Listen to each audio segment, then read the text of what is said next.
Okay, so let's get into this. Every now and then a really bold idea just lands on the desk of a huge global company. And today we're looking at exactly one of those moments, a formal proposal that was sent, completely unsolicited, to the furniture giant IKEA. And it suggested a pretty radical new direction for the brand. And really, the entire proposal boils down to this one simple, but honestly pretty powerful question. What if the brand we all know for flat-pack bookcases and Swedish meatballs decided to venture into a totally different world? We're talking about a world of fashion, of accessories, and vintage design. So here's how we're going to unpack this whole fascinating pitch. First, we'll look at the core idea itself, and then we're going to meet the mind behind it. After that, we'll explore his two-part proposal, get a peek at the products he's imagining, and finally, we'll dive into the philosophy that's really driving this whole concept. All right, let's get right into the heart of it. This really is a bold proposal for one of the most recognizable brands on the planet. So the main idea is this. IKEA should take its massive design expertise and its incredible manufacturing scale and use it to jump into the world of fashion. Now, this isn't just a small step, right? It's a huge pivot from our living rooms to our wardrobes and our travel bags. So you've got to be wondering, who is the person with the guts to send such a direct and audacious proposal to a company like IKEA? Well, let's get to know the author of this ambitious idea. The pitch comes from a man named Francisco Capello, and his background as both a sociologist and a visual arts teacher gives him this really unique lens, He's looking at this not just as a business opportunity, but through the perspective of culture and design, and even human behavior. Now, what's so cool here is that you're looking at the actual document. There's no corporate fluff, no jargon, it's incredibly direct. He just introduces himself, lists his credentials, and gets right to the point.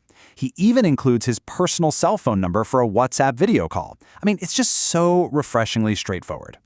So how does this big idea actually turn into a concrete plan? Well, Capella doesn't just throw out a vague concept. He actually outlines two very distinct paths for how this collaboration could work. He basically presents two options, a low-risk one and a high-risk one. The first is a simple artistic collaboration. Just apply his designs to stuff IKEA already makes. Easy enough. But the second option, that's the real game changer. Creating entirely new product lines in a whole new market, blending that classic IKEA aesthetic with a vintage feel. And this right here is the core of his business case for that second, more ambitious path. He points out that fashion is this massive, lucrative market that IKEA, despite its incredible global reach, has just completely left untouched. He sees this huge, untapped opportunity just sitting there. Okay, so the idea of IKEA fashion is interesting for sure, but it's also kind of abstract. What kind of products is he actually talking about here? What would they even sell? I love this part of his letter. It's like he's anticipating the reader's question, He uses this really conversational tone to pull you in right before he reveals his specific ideas. It's just a great little storytelling trick. And here they are. It's such an eclectic list, but it perfectly blends the two worlds, doesn't it? You've got your clear fashion accessories like backpacks, suitcases, and ties, but then you also have these vintage-style furniture pieces like coffee tables and a chest desk, which feel like a really natural extension of what IKEA already does so well. His justification is a classic market gap argument. He believes that people really want these kinds of vintage-style items, but the options they have right now are either too hard to find or way too expensive. And this perfectly illustrates where a company like IKEA could step in, right? They could use their model of affordable, accessible design to just dominate this little niche. Now we're getting to what I think is the most fascinating part of his entire pitch. It's not just about what to sell, it's about a whole philosophy of innovation and, market creation.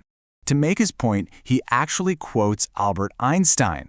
It's a bit of a philosophical leap, I'll admit. But his argument is that you can't measure the demand for something that doesn't exist yet. You can't ask someone to learn a theory before it's even been created. So to put it another way, the takeaway is, forget the traditional market research. Instead of asking people what they want, a true innovator creates the product first, and then they generate the demand. It's that classic build it and they will come strategy, and it's all grounded in the belief that real innovation creates its own market. Ultimately, this whole proposal is about brand evolution. What he's really arguing is that for IKEA to go beyond just being a furniture store and become a true global style, it has to be brave. It's got to be willing to venture into new, unexpected territories, just like this one. And that leaves us with the final question. It's an idea that might seem, pretty strange at first, but when you break it down, it really makes you wonder. Could the same company that furnishes our homes one day end up filling our closets? It's a pretty provocative thought to end on.